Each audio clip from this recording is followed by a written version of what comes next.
As always, as you're signing in, we like to do roll call. So if you would just go ahead and type in where you're watching from. And Ellen, hi, Ellen. Let's see, who else we got here? Carol, hi, Carol. Be sure to type in where you're from as well so we know where you're watching us from today. So yeah, Carol's in Newman, California. We've got Linda ABC watching from Washington. I'm having to look over at my phone. For some reason, I'm not getting comments on my iPad today. Hi, Ruth. Ruth, good to see you. Ruth House. We've got, again, Ellen from Sparks, Nevada. Kathy Meyer from Martinez, California. We've got Deborah from Orange County. We've got Brenda. So everybody's getting signed in. We kind of had to get you guys back in the habit of our 2 o'clock Pacific time since we've been live from the show so much recently. But we really did have a terrific time meeting so many of you guys face to face. We've had a blast doing the scavenger hunt, but we're going to talk more about that later. Before we get started, though, again, I just want to go over a few of our housekeeping details. First of all, we always like to remind you that we are coming to you live through the internet. So stuff happens. If by chance it freezes up, just remember whatever you see is what we're seeing. If it freezes up or there's a sound issue, hopefully it just clears up really quickly. Sometimes we may have to sign out. If we're going to do that, you'll just have to sign back in. But usually in the studio, we're not too bad. Also, I just want to mention that, like I said, we've been on the road nonstop. I mean, Beth and I have been going out of our minds, and Adele, and we're so glad to be home for a few weeks, but it's going to be short-lived because our next in-person live show is going to be August 11th through the 13th. So just a little over a month, and that's in Roseville, California, up by Sacramento. And then after that, September 1st through the 3rd, we will be back for the second time in Scottsdale, Arizona. Last year was our first time in that new date and location, and we're excited to be going back a second time. So those are the 2 that are coming up. Now, we will be doing our scavenger hunt that we've been doing at shows this year, which we've been having so much fun with. So for those of you going to either one of those live shows, we'll remind you when it gets closer. But you'll be able to pick up a free game card in my booth. And if you fill it all out and play the game and turn it in, you might just win a big old box full of stuff. We've been picking 2 winners from each show of all the completed game cards, and each one has been getting a huge package full of prizes that are donated by our amazing vendors. So the vendors that are in the scavenger hunt are vendors who appear regularly on the show. Once a vendor has been on the show, if we're going to see them at a live show, we offer and ask if they'd like to participate, and they always do. So it makes it a lot of fun. So let's see, we've got a few more people here. Kathy, we got Sharon. Yes, Sharon, we hope you lived closer too so that you could hit all these shows up. But we're glad that you guys are still joining us online at any rate. Let's see, is there anything else that I need to tell you before we get started? I think I'm going through my notes here. I'm kind of unprepared today. We've been crazy screaming busy today. We've got a sick animal, so that doesn't help. We've been running back and forth to the vet with her. So I just want to make sure I'm not going to leave anything out here. Okay, well, I think there isn't a whole lot to cover when we're in the studio for a few weeks. It's a little bit easier. But as a reminder, we will be in studio this week and next week. Then we're going to take a week off, and then we'll have 2 more weeks in studio before we hit that show. And in studio is always at 2 o'clock Pacific time if you're new to joining us. Now, later on in the show, I will be telling you today's secret word. And once I give you that, for those of you that are new, you will just type it one time in the comments. That will enter you into the door prize drawing. And then about an hour after the show is over, I will post that right here on the same Facebook page Wild Wednesday Live. Kind of tongue-tied today. Our vendors are offering specials today, and those are good through midnight on Friday. They do give you a couple of days to think about whether or not you want to pick up on these great deals, but we encourage you to do that. We will ask that if you have questions for any of our presenters, you do save those till the end of the show. At the end of the show, we'll bring everybody back on screen together, and we'll answer all your questions. If you type them in while they're on, we may not see it, and we might miss getting that taken care of for you, so we don't want to miss any of your questions. And if you ever miss a show, remember that they are always on our YouTube channel right after the show's over. So just go to Wild Wednesday Live on YouTube and be sure and hit the subscribe button while you're there. That way, if you ever miss a live show, you can always go back and catch that later. Just to get you kind of excited about today's door prizes, we have 5 terrific gifts today. Yazzii Bags has donated a craft project holder. Linda at Kruusn Quilt, you know what? I didn't write down what she's given us. We'll have to ask her when she comes on. SoBiz is giving away a quick, easy miter tool and dual angle tool.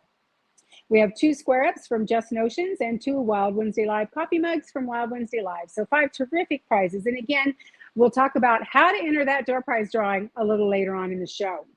So first up today, oh, hang on just a second. Our production guy is trying to tell me something. Oh, Kruusn Quilts given a $20 gift certificate to her website. So she was on the ball when, with Ron there. All right, so first up today, again, we have Yasmita from Yazzii Bags coming to us all the way from Australia. We're always happy to have her on the show. So Ron's going to bring her in. Hi, Yasmita. Hello. Thank you for having me today. It's 7 a.m. in the morning on Thursday in Melbourne, and you have Australia. You've been quite the jet setter the last month and a half or so as well. We've been going to shows, but you've been traveling all over as well. Yes, I know. It's been exciting. I'm exhausted. We're back. We've got another show and we should be good. But it's winter here and it's pretty cold this year, particularly. And I've just come back from Sydney, Australia, where it just rained all day, every day, and it was just a heavy downpour. It did affect the show a bit, but whatever. We're happy that we're back at shows, meeting everyone, and it's just wonderful to hear from people as to how much they love our products. And it was 3 years later, so I was glad. Yes, you guys got back a lot later than us. Yeah, I just thought I'd welcome everyone, and I'm so glad that you included us today. And the giveaway is this particular bag, which is your craft project folder. This is where someone's done some borrow embroidery. You don't get the bag with this embroidery. And she's just added her own version and her own twist to it so that she can use this as a little project bag for her work in progress. There's a lot of block of the months. I find this is a very useful bag for anyone wanting to keep their work separated and individual as far as what they do from their craft projects. And that retail price is $35.95. So if you look on the Wild Wednesday Facebook site, we have put some pictures and a little video. Very popular bag. You'll love it. Whoever wins it, good for you. The next thing I want to just quickly mention, we've got a free freight offer always at over $75 within USA and Canada. We've been doing this over COVID and we've continued till we get to Houston this year, which we are planning to.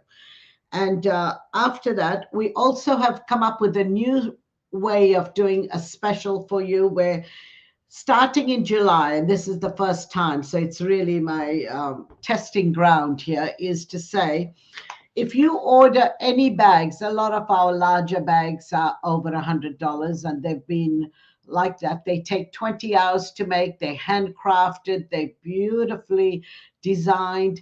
And, you know, some of them have been around for 20 years as far as the design goes.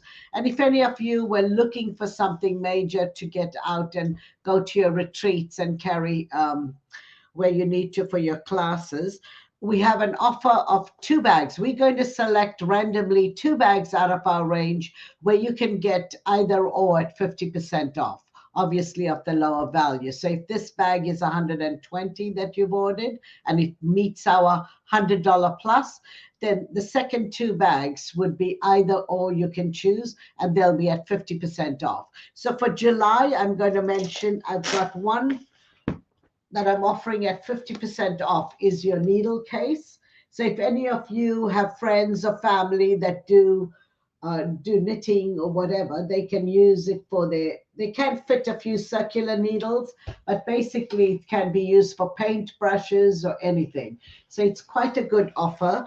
That one, the price is, let me just check. Okay. I think oh, I can't say. Okay, it's $42.95 and it's half of that.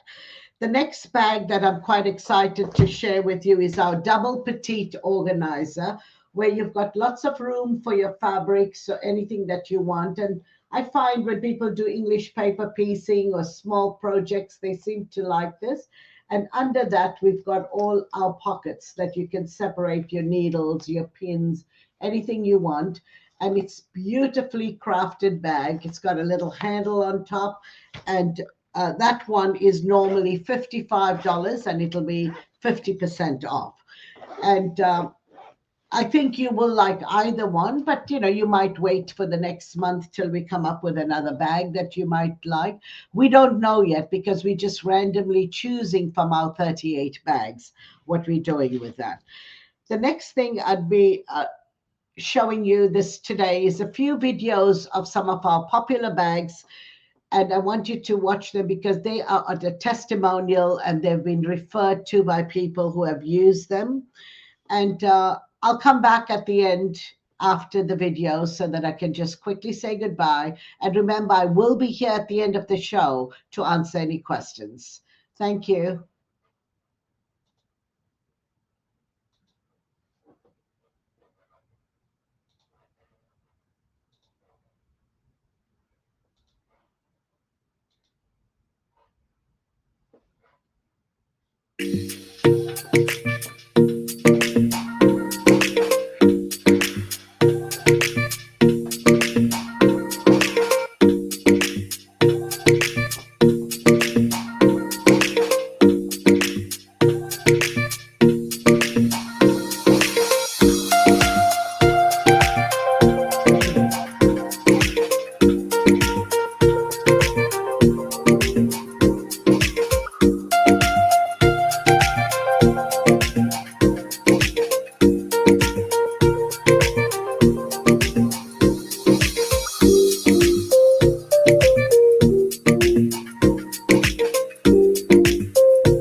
we are going to talk about the Yazzii 100 spool thread organizer. So you can see right here, Yazzii is the brand that makes this.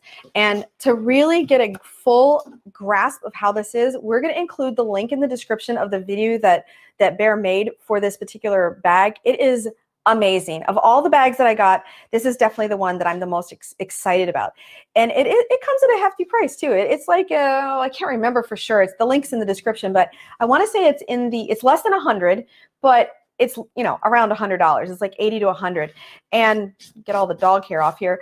But this bag is amazing, especially if you're in a small space, because what I'm going to do, I'm just going to show you the front here. It has a zipper. You can put whatever you want in there. It's really nice quality. Yazzii bags are phenomenal quality. They are designed in Australia. They are manufactured in India. Now, when I open this up, you're going to get to see all the loveliness of my threads. There are actually over 100 spools of thread in this bag, so it's 100 plus. And in each, now these are the smaller Metler spools, but it also fits the bigger ones, and it fits multiple sizes. In fact, I'm just going to open this right here so you can kind of see the movement. You see it, they go as low as that, but they can go as high as that. So you can get taller spools of thread in here. And again, it's just amazing how much can fit in here. And because the quality of the plastic and the zippers, I mean, everything is top-notch quality, you're not going to worry about it ripping or tearing. It's very disappointing when you spend money on a product and then as soon as you close the zipper pull breaks, or the zipper jumps, or the vinyl gets a poke in it or a hole in it. You're not going to have that problem with the Yazzii products.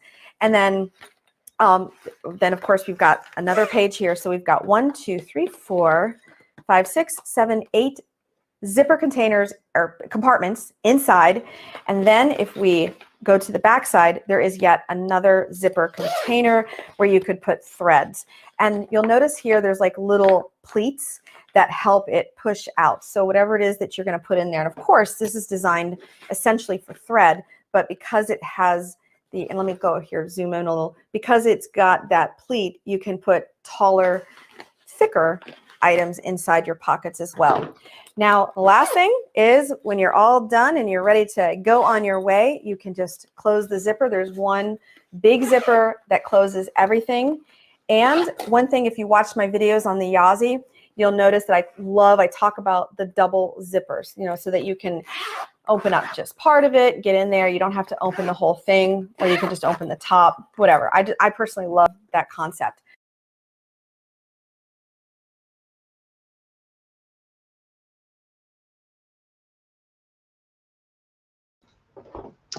I just thought I'd skip one of the little videos because I can talk about a few things. It's been a while since I've been here. I just wanted to share with you that we are off to the Festival of Quilts in August in Birmingham in the UK, and then on to Houston when I'm ready to do the festival. That's end of October. That's my first 2 trips out of the country from a show perspective. I've just returned from a 4-week trip in India, where I spent 2 weeks at a retreat having a great holiday, and that was wonderful. Massages each day, and it was just amazing experience in South India. It was an Ayurvedic type of retreat with a wellness center, and I do that regularly, so I think that was good. And then I ended up in Mumbai at the factory where we finished 8 new bags. I was already working on them pre-COVID, and we just sort of tidied up a few loose ends, maybe adjusted a pocket or two, 2 centimeters wider or something. But I think we've managed to get the samples right, and we'll bring them to Houston this year, and I will start marketing those. Now, for you to know that these are some of the embellishments that people are doing on our bags, as you know. And let's see if this is yeah. So this is some a stitchery project that someone's done on one of our bags. Again, sashiko is quite a popular thing. So they've taken our block storage bag and done their little personal technique that they love doing. So everything in our studio is full of samples of people having done a few beautiful embellishments. You can do wool applique, beading. The list is endless. It's what you feel. And if you've got stash, you don't have to even go and buy anything. You can just put a ribbon in it. In this particular case, I had someone said, I'm not going to do anything. So they just decided to put a ribbon on the bag just to make it their own. So it does stand out in a crowd when you're working on these bags. And because they're so soft and lightweight and practical, people do love them. And what I found strange, for the first time in 21 years, I had a customer come to me on Sunday in the Sydney show, and she said, I've just sent you an email. Open your phone and have a look at it. There were 28 bags that she owned for the last 15 years. And she gave me a whole list. She bought another 5 that day, to the point where I said, look, no more. I'm not going to sell you any more bags. You've got plenty of our bags. So she comes up with a pick of every bag, whether it's knitting, crocheting. She said they make practical gifts for everyone because people are looking for items to store. Now, in my case, I just store jewelry and makeup and medications and stuff. I'm not a crafter. I think everyone knows it now worldwide. It's just something I've never done, but I definitely feel I make some decent bags and we've enjoyed everything. I went back to the same factory I've worked with for 21 years. We had a great time the last 2 weeks in Mumbai. I've just returned last Saturday. It's been an excellent, successful trip. So you'll hear more about it.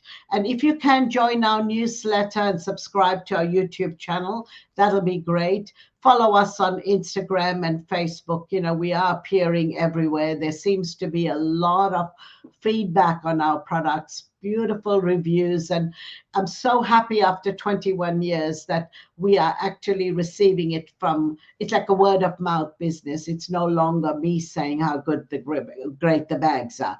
It's been wonderful being able to be here today and talk to you. And I'm sure I'm going to see you next year at the Rusty Barnes show in January. I've definitely booked for that one. So thank you for your time, and I'll be here at the end of the show to answer any questions. Bye. And before she goes, you guys heard it. We have witnesses. She's going to be at the Phoenix Quilt Craft and Sewing Festival in January. And I know we have a lot of viewers that attend that show regularly. So you'll get a chance to go up and tell her that you've seen her on the show and see all her terrific bags. And like the one video the lady told you, they're very high quality. We all love them and we all have lots of them. And even the comments coming in while you're on is all excited about all the bags they have and all the bags they still want to get. So we'll have you back at the end of the show for questions, and we'll see you in a few minutes. All right, guys. You know, we always on the show, we like to do quick tips. And I have one for you today that you may not think about very often, but you know, so many of us have fabric stored and it's folded. And some people are lucky enough that they, you know, have a place to put it in the dark. Others, it is where it's getting light. But, you know, every so often, you should take that fabric out and refold it if it's been folded for a long period of time, or you might get some fading on the crease, or you might get a crease that's just kind of hard to come out. It's always best if you have a way to roll it. So you could either go to your local shop and ask them if they just throw the empty bolts out and ask if you can have some of those, or even just taking cardboard pieces and kind of making it just a square cardboard that you can wrap even your smaller pieces around. A lot of times that really does help keep it a lot nicer, and you don't end up getting that fade as much on the ends. But it's always a good idea to refold. And along those lines too, you know, we always say a couple of times a year, usually if you live somewhere that does a time change, of course we don't here in Arizona, but you should also refold your quilts. Like if you have a stash of antique or quilts that you just keep folded up in a cabinet, you always want to make sure that you are taking those out and refolding them every once in a while so they don't get wear or get rot on the fold edges. And for those of you that might be new to quilting, we always like to also throw in, never ever should you be storing a quilt in plastic. I get people that come up to me all the time at shows and they'll say, oh, I have a quilt that my grandmother made, but I've got it protected in a dry cleaning bag. Well, you never want to do that because, of course, that plastic conducts moisture and you actually could speed up it rotting. If you're going to store it inside something, make sure it's a pillowcase or something, wrap it in other fabric. But what we like to do with our oldest quilts is we take the, the tubes from wrapping paper and we'll tape a couple of those together and then roll it in either a sheet or muslin so that you don't have to worry about getting any crease marks as those treasures get older. So that's today's kind of rambling on quick tip. All right, so next today, we're excited to have another one of our regular vendors coming back to join us. We have Linda from Kruusn Quilts, so we're going to get her on the screen. And Linda, like us, has been on the road nonstop crazy. And actually, her last stop, bless her heart, she was sick as a dog. And we all felt so bad for her because there's nothing worse than being sick at a show because you can't call in sick. Right, Linda? Nope. You just have to power through it. But we're glad to have you back on. And I'm going to turn it over to you because I know you've got a lot of fun stuff to show us today. All right. Hello, everybody. Are we ready to learn about fusible applique? I am not a needle turn applicator. I am a fusible applicator. So I have a quick slideshow here to show you. There we go. And so fusible applique demystified. There are so many patterns out there. This is just a few of those patterns. I'm sure some of you have those patterns in your sewing room, but I'm specifically in love with the whole country caboodle. These kits and patterns come with everything. So we're just going to take a quick look at our little Uncle Sam. We just got through with 4th of July. In this kit, you're going to get backing fabric, stabilizer, soft and stable instead of batting, along with your background fabric and pre-fused laser cut applique pieces. So no tracing. How fun is that? But let's talk about equipment.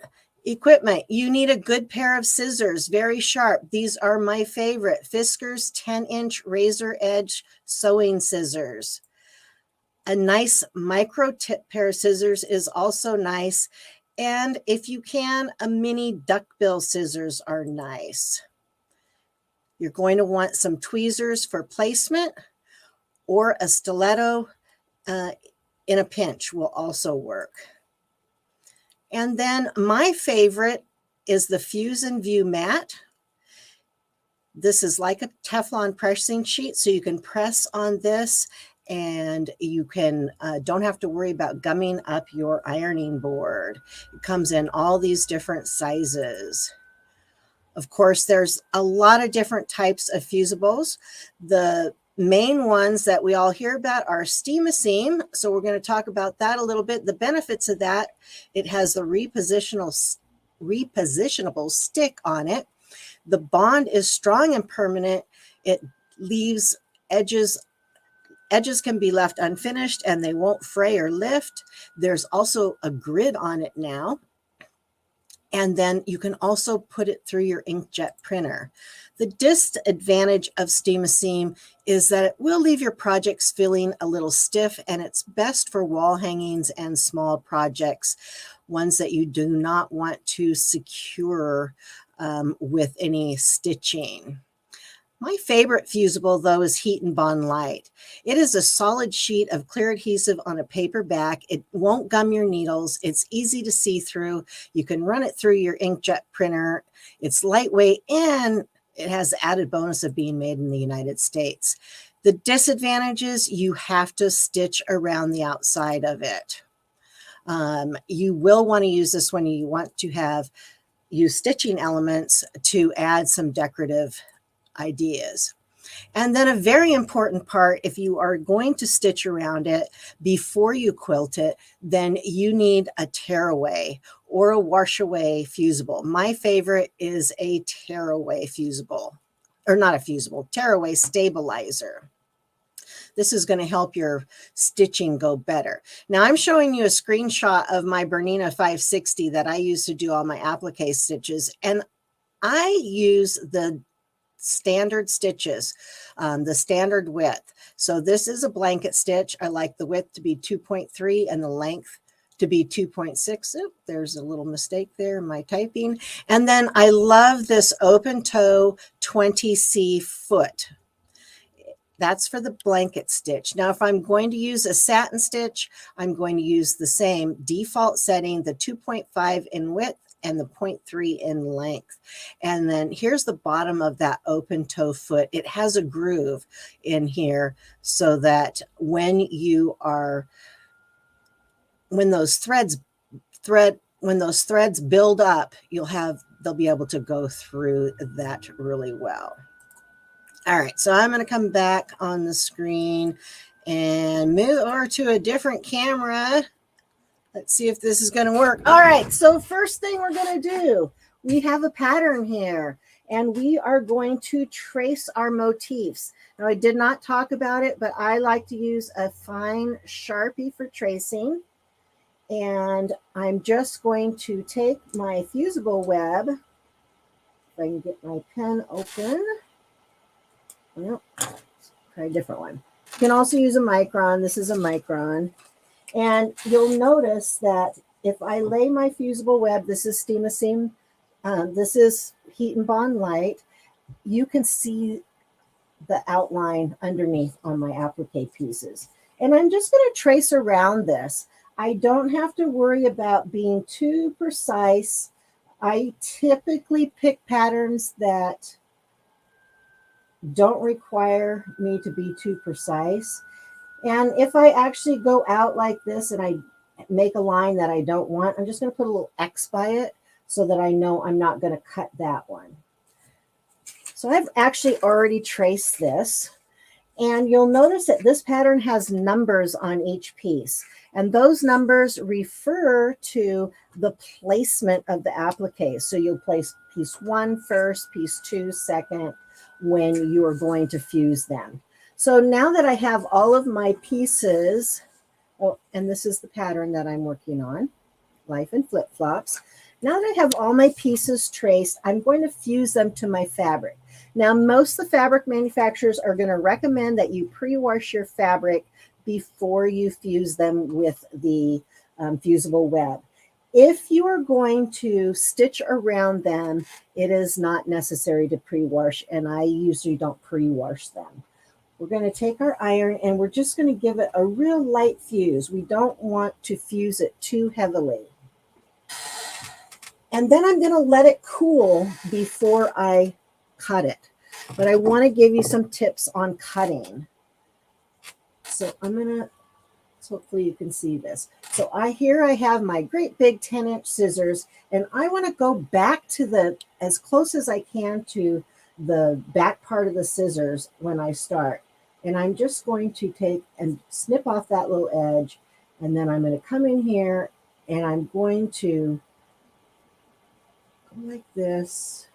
And before I get to that curve, I want to come back to my edge and I'm going to roll my piece around. And you'll see how that will make it nice, and I have a nice round edge by rolling the fabric instead of the scissors. To cut to a point, I'm going to come in here and cut right to the edge. And there's a phone ringing. And then I'm going to come on the other side and very carefully cut up to that point. So instead of when I'm coming to a point, instead of going to the point and trying to turn my scissors back, I'm going to cut up to the point. I'm having a hard time finding the camera. Cut up to the point, come to the other side and cut up to the point.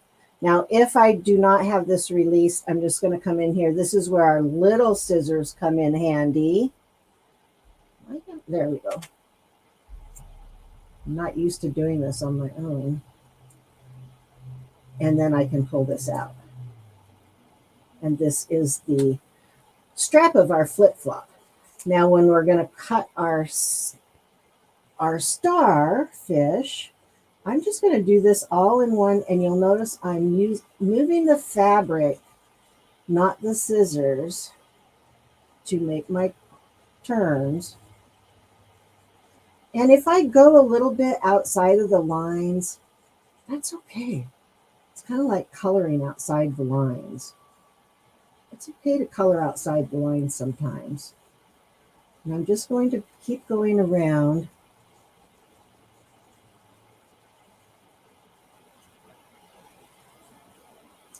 The thing is, you don't want to be chop, chop, chop, chop, chop. You want to be smooth. And when I get to the end where I can't go any further, and actually because these are so long, I'm going to open my scissors and I'm going to slide this back in and get it back in there to right where I cut. And then I have my piece. So now I've got my pieces all trimmed and cut for this applique. So now in every pattern, you are going to get a layout. So here's my layout for this pattern. And here's where the fusion view comes in. I'm going to lay this right over my paper pattern, and you can see that I can see my layout on here. Now this is just like a Teflon pressing sheet. See, I've got these numbered. So this is number 1. So I'm going to come in here and pull off my paper backing. Now you don't want to pull off your paper backing too early. If you pull it off and then you don't get to it for a week, 2 weeks, a month, then you are going to, that fusible is going to dry out and you are not going to get a good fuse with it. Now that didn't fuse very good right there. So I'm just going to hit that a little bit with the iron. And this one's not going to release. So if it's not going to release, I'm going to take my stiletto and I'm going to carefully score it. Could also take a pin and score it. And then I can come in here and pull off this paper. Once I get it started, this is number 2, which I believe goes right here.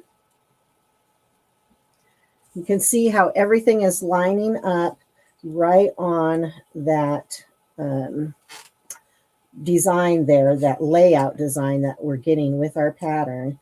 This pattern is from Patchabilities, and these patterns are really great. They have real good instructions on them.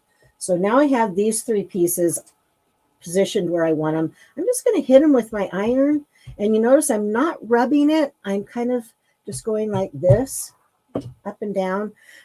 And I'm not really fusing them yet. I'm just getting them in place. So I've got my first 3 pieces. Now I'm going to get piece 4. And I thought I had these all somewhat released beforehand. And they're not coming off. So here's piece 4. Piece 5 is our other flip-flop. It's going to go here like that. Piece 6 is our starfish.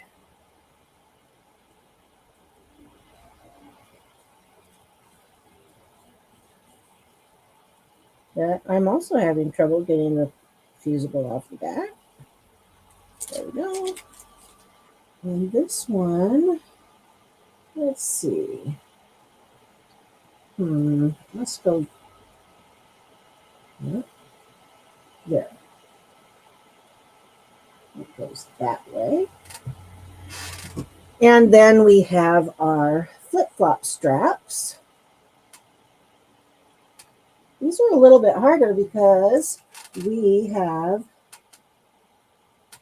a piece in the way, so we're not seeing our whole design. That is where looking at the color diagram can come in handy. So I always try to have that handy right by me so I can see the layout. And then our last piece is our other flip-flop strap.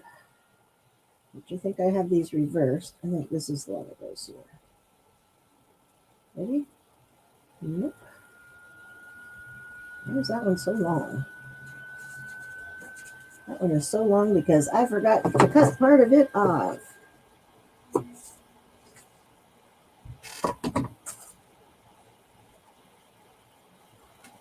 That one goes here. Okay, well, I am having a problem with my flip-flop straps.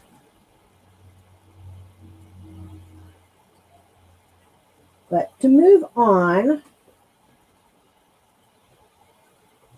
I'm going to fuse these, and I'll do the flip-flop straps later. I'm going to fuse this on here and fuse these elements down. I think one of those flip-flop straps is the inside.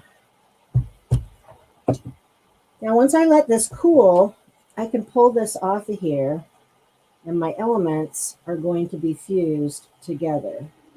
I'm going to be very careful because it's still pretty hot. Now I have my elements fused together. I can take my background, which is this right here, and fuse this right to the background.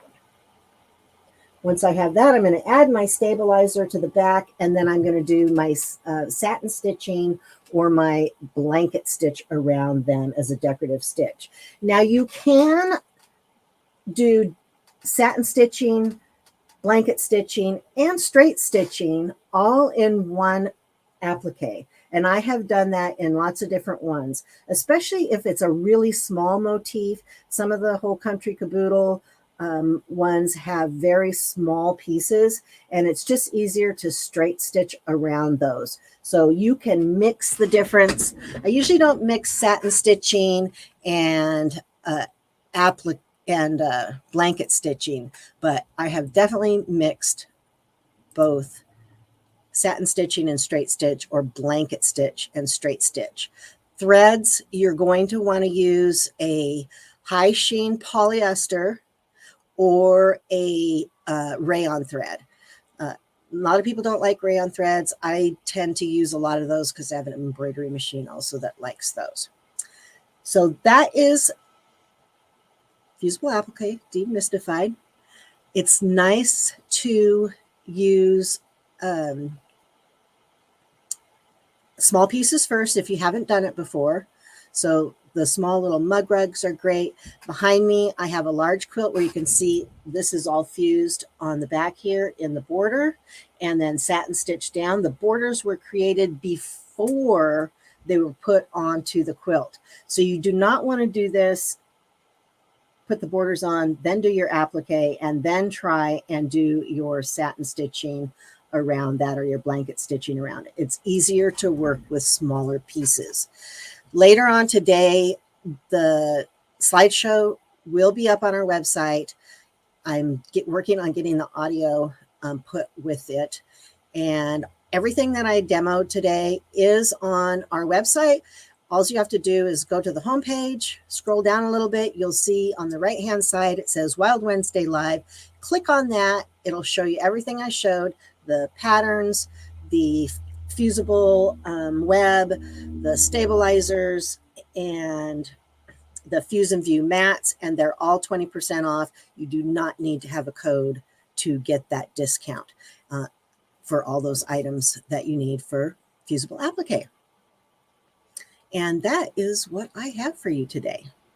That was terrific, Linda. I know a lot of people, they see the finished project, and they, especially our beginners, they think, oh, I can't do that. I can't do that. So it's always good to show them how simple it really is. And it's a great way to get started in a little more intricate projects without actually doing the actual applique. And I have to ask, Mary Vitti, I know you're watching. Do you see that quilt behind her? I know you do. I know you're cringing like I am. Mary and I are very creeped out by gnomes. So here's one for you to really get freaked out about. Oh no, that one's very scary. Yeah, no, thank you. So guys, Linda will be back with us at the end of the show. So if you have any questions, just keep them in mind, jot them down so you can ask them at the end. And thank you so much, Linda. We appreciate you being back on. See you in a minute. All right, guys, I have another quick tip for you, but it's actually not so much a tip as it is a question. And that is, when's the last time you cleaned your sewing machine? Come on, be honest. You know, your machine is going to run a lot better when you keep all that extra lint and dust out of it. And for the machines that need to be oiled, a little bit of oil. And, you know, why not treat it to a brand new needle while you're at it? Because remember, you should always change your needle when you change your project. So while you're doing your spring cleaning, although it's, you know, we're about done with spring and into summer, but always add cleaning that sewing machine to your spring cleaning list. All right, our next vendor, and don't worry, I haven't forgot the secret word. We're going to do that right after our next presenter.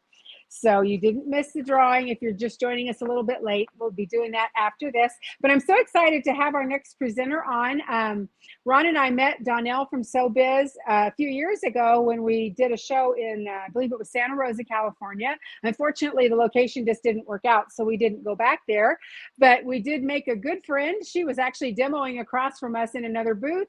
And we had a lot of time to talk with her and get to know her. So I'm really excited that she's been able to finally work it into her schedule to join us on the show.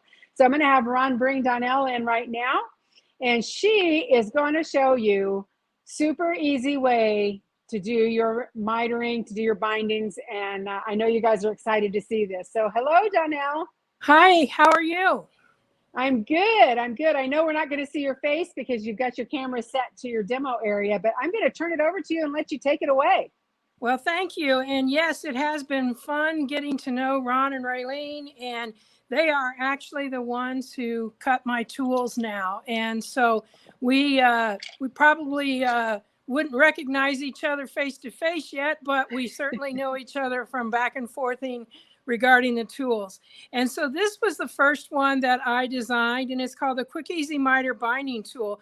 And just like what Linda was telling, you know, once you see something used, it's a whole lot easier to imagine yourself doing that. So that's what I want to show you today. This is the Quick Easy Miter Binding Tool.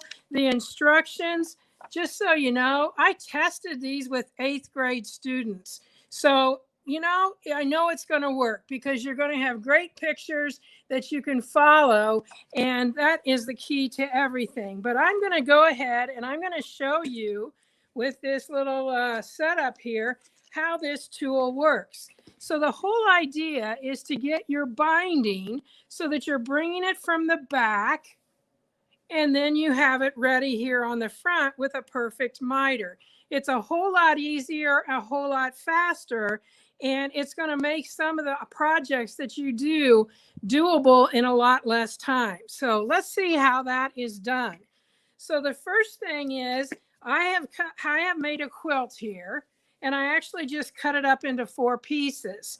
So this was already quilted, and I cut the batting and the front, the top, off right even with the edge.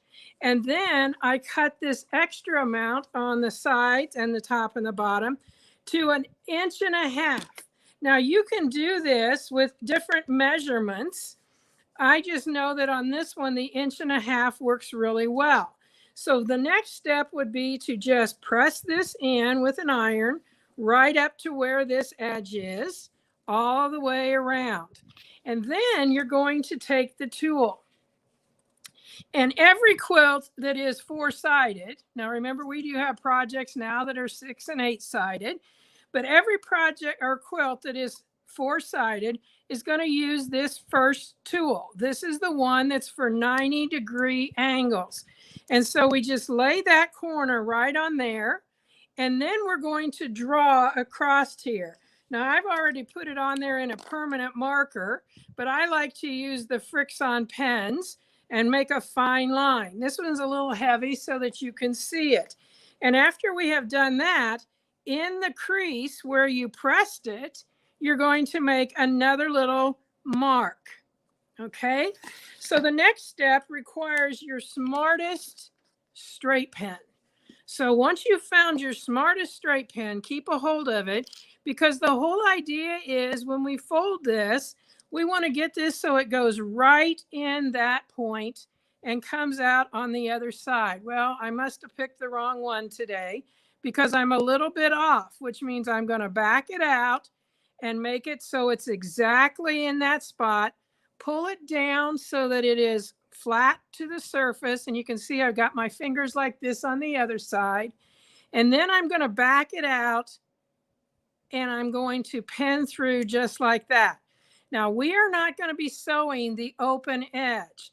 We are going to start right here. We're going to back stitch to that pin, no farther, and go across this direction and back. So in other words, we're going to stitch the half with the fold, and we're going to start in the middle of that and go back and forth. So once I've got that, after I've stitched it, it will look like this. So you can see I've got clear to that point and then back.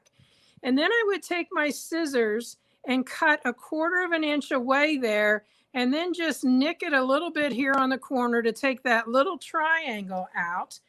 And at that point, it's going to look like this. Now you can see that that's towards the back of my project. Now that doesn't mean you can't do it front to back, because I do that also, but this is just giving us the normal standard binding look. So you can see how I've got that folded, cut, and the little corner off of there. Then I simply take this, and you can use your finger to get it started. But after that, I always just use my point turner, and I just push that in there. And you can see how this now is ready to be laid down. I like to use my little mini wonder clips, and we're just going to go right around your quilt to hold that in place. And so after that's done, if you pin it, you're going to have your pins like this. I always recommend you pin them across this direction. And then I like to use a narrow zigzag to finish this off rather than a straight stitch. Now, some of you may even say, well, I'm going to hand stitch it. Well, go right ahead. That will be fine. It will look beautiful. But I have found that a zigzag works well too. And just a hint, since Raylene's been giving tips, let me just tell you that when you're working with this, let's put another pin in here. When you're working with this, I like to use something. It can be your stylus, or it could be your point turner here. I actually just stitch, and this is just moving along just like that as I stitch. And that holds this nice and flat. And that's why the zigzag is better, because it kind of allows it to, if you've got a little bit of an extra bit there, it kind of allows it to ease right into that. So that's how that is finished. And then this again is what it will look like when you have stitched it. So you can see I went right to the edge with a very narrow stitch to finish that off. So again, on the back, it's going to look like that. So now if you can imagine, let's say you were making for Christmas, you were making somebody a gift, and you wanted to have it so that they could have their whole family, and they needed 12 placemats. 12 placemats with the usual normal add-on binding would take quite a bit of time, whereas this is going to be a whole lot less time involved. Now, I know some of you were a step ahead of me, and you're thinking, what if I have 1/4 of an inch here that I need to allow for? Because we certainly don't want to pull that up and lose our point. So what you're going to do there is, that's 1/4 of an inch. And remember, this was 1.5 inches. So the measurement from here to there is 3/4. So you're going to leave an extra 1/2 inch of your batting all the way around. So on this side over here, we would leave an extra 1/2 inch. And so then when you've got your 1.5 inches and you fold it in and press it, and then fold that in, it's going to be right along there so that you have not lost your point for your prairie point, or not prairie point, for your flying goose there, or half square triangle, or whatever might be at that point. You don't want to lose that, so you can do it that way. Now, this tool can be used so that you use more to turn. I've even turned as much as 4 inches around so that I had a kind of a faux border. And I'm going to show you that here. Let's see. I'll show you that here in a minute when I come to it. But that's how easy it is for the basics of that tool. Now, you may be saying, but what about those items that I have that are hexagons or octagons or whatever?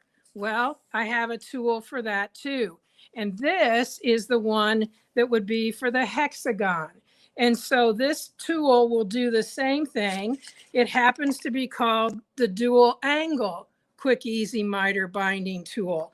And the reason that it's called the dual angle is because it has two sides that you can use. So as you can see here, we've got one that says octagon and the other one that says hexagon. And you don't have to know what they are. You just take it to your quilt and see which one matches up. So you can see that that edge right there matches up. This one totally is not the right one because it doesn't match. So when you're using the tool, you're going to be using it this way. This line that's etched right inside there, when this is not finished, will lie on the edge of your quilt, just like I had it, which would be clear out here. And then you would draw that shape, and that would be how you would use your pressing and your turning to match those up. So this one is for a hexagon. It could also be used on an octagon. So that's the dual angle easy miter binding tool. And again, it has all of these directions that are so that you can see the pictures. If you haven't recognized, I'm a picture person. I like to see the pictures, that way I can, compare notes, look at it, see if mine looks the same. Now, the other thing that's fun about this is just another little fun tip here, is this is a piece of 2.5-inch fabric that was folded and pressed. And after I turned in my fabric that's going to be my binding, I just slipped this clear back to that edge underneath there and overlapped it in the corners, and it makes it very easy to have this kind of a flat piping in there. Now, you'll notice that we've also got a miter here. I'm going to show you how to do that also. There are times when you're doing your projects, when finishing at a block, having a corner block here, let's say we had a cornerstone there, is just not the best thing. Because when I quilted this, I knew I was going to use this rope pattern. So I wanted to have a nice miter on my border. So you can see on this corner, I've got a flower, but it's still a miter through that corner. Now I want to show you how easy that is to do. And that is with another tool that is called the Quick Easy Border Mitering Tool. And again, it has all of the information as to how much you need to allow. You've got all the math worked out over here so that you can miter that, because the wider your border, the longer it needs to be. So again, I've got one here that I'll show you. This is the right side, obviously, and I have stitched my border on so that it stops an exact 1/4 of an inch from that corner of the quilt. So this back here, this part's my quilt. This is my corner. Then this is the other one. And so I have stitched right to that same 1/4 of an inch. So exposed is only a little 1/4 of an inch box. So what we're going to do with that is we are going to take this, and we're only going to work on one at a time. So I'm going to leave that layout like that. And this border is going to flip that way. So this is the outside edge. So I'm going to take this and I'm going to lay that. You can see I've already marked it here for my sample, but I've already got that laid out. The tool looks like this, and it really doesn't matter which way because you're going to use it both ways. You can see here that we've got a seam line that is etched. We have got a raw edge here and the same on this side. So this part is our quilt, okay? And this part is the part that's going to be laying on our border. Now, these lines mean absolutely nothing. They are just for relational looking at it, so we get it parallel to the edge of our border here. So what I'm going to do with this is I am going to flip this over. Let's go the other way. It's easier for you to see. Because I want to be able to see the raw edge, and I want to be able to see that stitching line. So once I've got that on there, I've got it lined up so that I've got my raw edge here, my stitching line there, and this is out of the way. And here's what I was talking about relational wise. I want to see that that's going right down. Let me move that light. That's going right down there so that it's parallel. It may be right on one of those lines. It may be just so that you can watch to see that it's parallel. So now that I've got that there, I'm simply going to take a marker. I like the fine line, and I'm going to mark that down that far. I'm going to move this and fold all of that back up so that I can put this, any of the straight edges will work, but I'm going to be putting it right on that line so that I can draw right back into that corner. And then we're going to get this one out of the way, lay this one out, and we're going to do the same thing. Now, here's the key, ladies and gentlemen that are out there. When we do this, this point always points to the outside, always points to the outside. I had a customer call me once. She had done it this way, and you can see cutting off that would be bad news. So this one is lined up this way. We draw that line down to the edge. You might even want to mark what you're going to cut off. That's what that is. We need to flip this back so that we can do just that little 1/4 inch so that it goes right in there. And the reason that's like that is because that's the area that is going to be the fine tuning for that 1/4 inch that we left open. So now let's go over to this one. You can see I have cut these. Now I would not cut these until I'm ready to stitch them because this is a true bias. It's on the 45-degree angle. So at this point, I'm just going to put the right sides together. And again, I can't talk enough about having good sharp pens, because if you have to push to get them through the fabric, you're probably distorting that a little bit. So make sure you have good sharp pens. Now, when I pin this, I pin it from the outside to the inside. And I actually stitch it that way also. So right now, if I were stitching this, I would start out here. And if your machine tends to eat your fabric a bit, start on a piece of fabric, your starting block. And I also recommend that if you're just, you don't need a starting block, it's best to start in about a 1/2 inch and stitch a couple stitches forward and then stitch back and come right down to that point where I have stopped stitching when I added that border on, and then you're going to back stitch. So when you're finished with that, it is going to just lay perfect. Now, I got to tell you, the reason that I designed this tool is because I did a quilt, and it was one of my favorites. And when I got it all finished and hung on the wall, it cupped on the end. It cupped on the corners because this was not a true exact. And you can see right here how nice and flat that lays on both sides. It's just laying nice and flat there. This I've just pressed to one side. And when I have this laid down, it's just a nice flat corner there. So that is an easy way to do your miters. We have that tool in the larger size. And I had a lot of educators that were using my tools, and they said they wanted it in a smaller size because they were doing a lot of projects that had attic window in them. So I made that tool in a smaller size, and it's simply called the Mini. And so when you see it on the website, it's the mini version of this.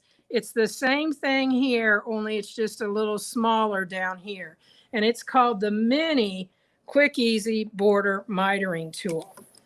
Now, I've shown you 90 degrees in both of those, and I've alluded to the fact that we have them for the other angles. So if you were going, here's my Mini, I'll back up a second. That's what the Mini tool packaging looks like. So I also have the dual angle border mitering tool, which means your 60 degree, or not 60 degree, but your 6-sided and your octagons. Now, whether you know it or not, when you have one of these shapes, this is actually an octagon, the same as that. This on the corner here is a 90-degree angle. That's the original tool.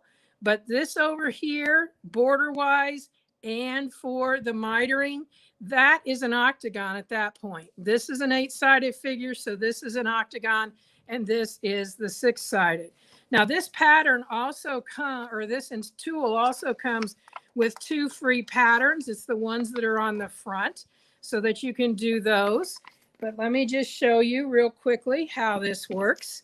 This would be my quilt. And then this is my border. And I've done it the same way as I did the other. I stopped my stitching 1/4 of an inch on my border for each one of those. And then they would get turned like we had before. And that boot piece would line up out to this direction.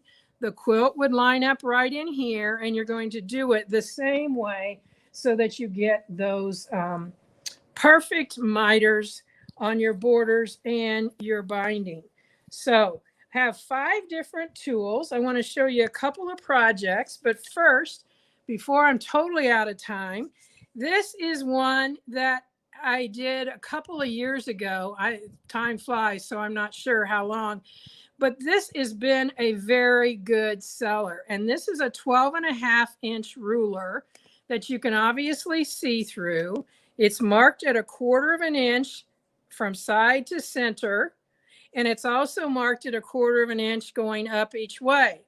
But the real thing that I like about it is the fact that it has a 0 here in the center, and I can go from side to side. Now I'm going to show you why I like that, and that's because when I'm putting something together like this is probably intended to be this was a 5-inch square starting out. So it's intended to be a 4.5. Well, when it got put together, is it 4.5? Let's see. So if we come in here, there's the center. We can see that, yeah, it's pretty close, but it's not exact.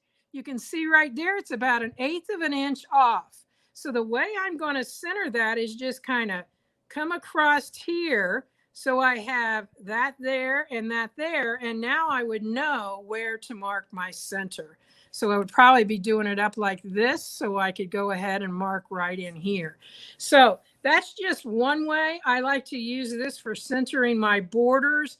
And when I say that, I'm talking about placement of my quilting motifs and things that I put in there. The idea that you can see right through it. And you can line things up. You can get your 1/4 of an inch this way. There's 1/8 of an inch marked right there.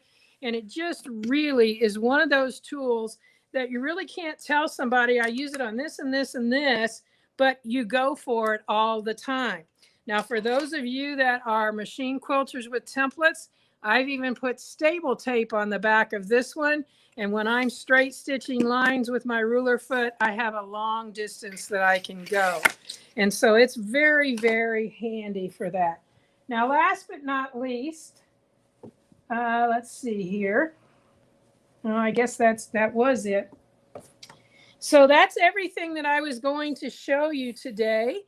And if you will go to my website, which is sewbizmarian.com, you are going to find that all of those tools are listed under what is called Sew Biz Tools, and they are all 6 at 20% off for everyone. The code is SB for SoBiz 20, SB20, and you can place your order there. And you can get all of these for 20% off for the next, I guess it's 2 days till Friday night. And I want to thank Ron and Raylene for allowing me to join you today. And if you have any questions, don't hesitate to contact me by email or send me a Facebook note, whatever. Our Facebook is SoBiz. And obviously, you're going to be able to find us there. So thanks again. And I look forward to joining you again sometime in the future. Donnell, it was funny. You'll get a kick out of this. Ron's sitting here going, oh, it's nice to know what those are used for. Yeah,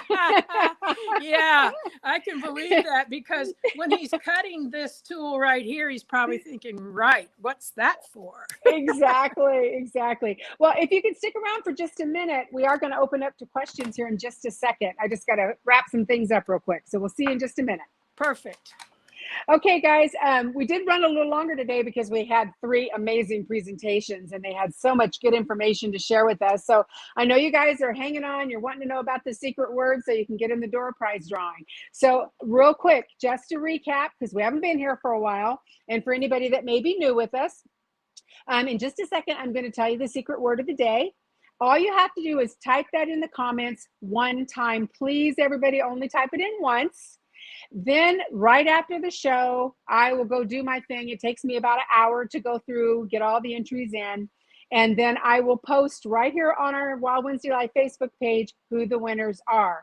Now, I do want to remind you, for those that are viewing outside of the lower 48 states, you're more than welcome to participate. But if you do win, we do need to charge you shipping, because even to Canada, it's gotten so incredibly expensive that more often than not, it's more than the value of the gift. So we've had to kind of put that little stipulation on for those of you watching in other countries. We're so happy you're here, but unfortunately, we just can't get around that.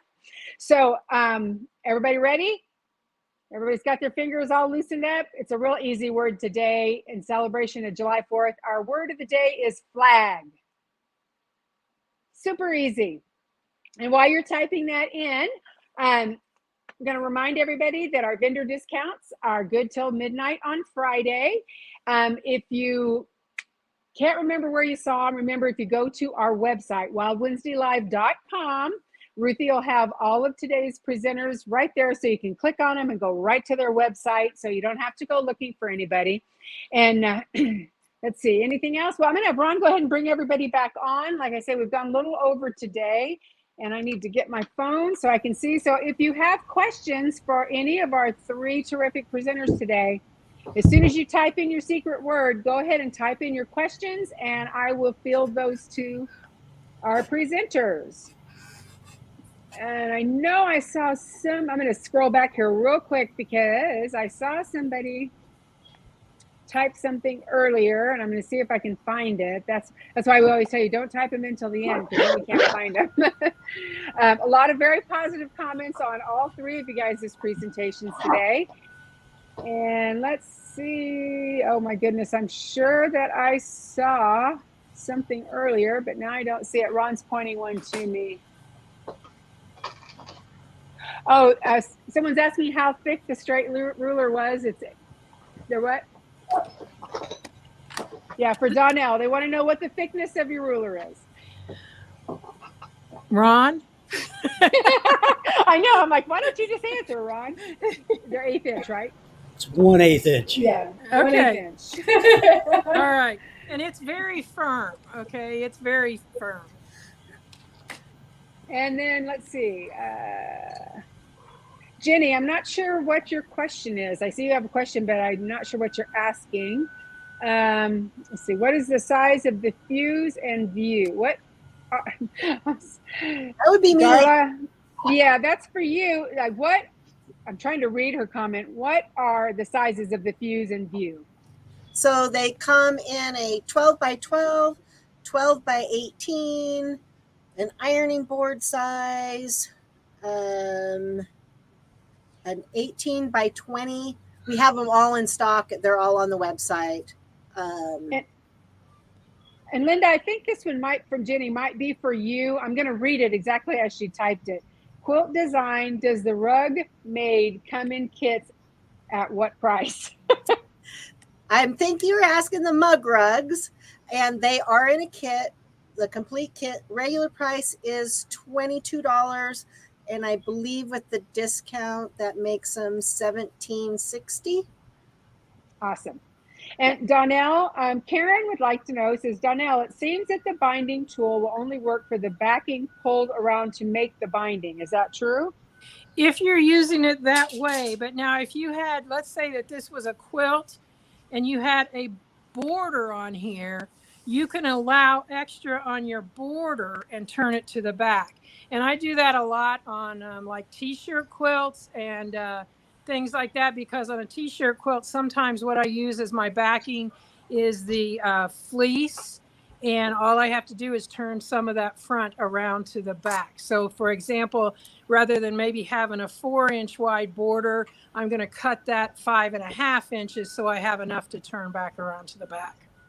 Awesome. Thank you. And by the way, Brenda Kimpton, I saw your post that your word turned into an emoji. No problems. We'll get you in the drawing. And last chance, guys. Anybody else have any questions they were so thorough today. It's like, I think they probably answered most of your questions while they were doing their presentations. But last chance, if you want to put any other questions in for these guys. And again, if you think of something after the show, no worries. You can get to them through their websites and ask all your questions. I know they'll be happy to help you out with that. So it looks like that's probably it for today. I really do want to thank all three of you. This was a really, really good, informative show today. I know everybody appreciates you guys' time. And, of course, Yasmina, we're so excited. We're going to be able to see you face to face here in the States soon. And Linda, I think we're going to see you at Roseville. Is that correct? No, I won't be. Oh, you won't be see me till Puyallup. To Puyallup. Okay, well, so you guys will just have to go online and shop, because she's not going to be at a live show for a while. And I don't think Donnell is coming out our way anytime soon. She's based out of Indiana. So again, please be sure that you check out their websites. And Ron's showing me another question. Oh, Donnell, someone's asking if you offer all the tools in a set.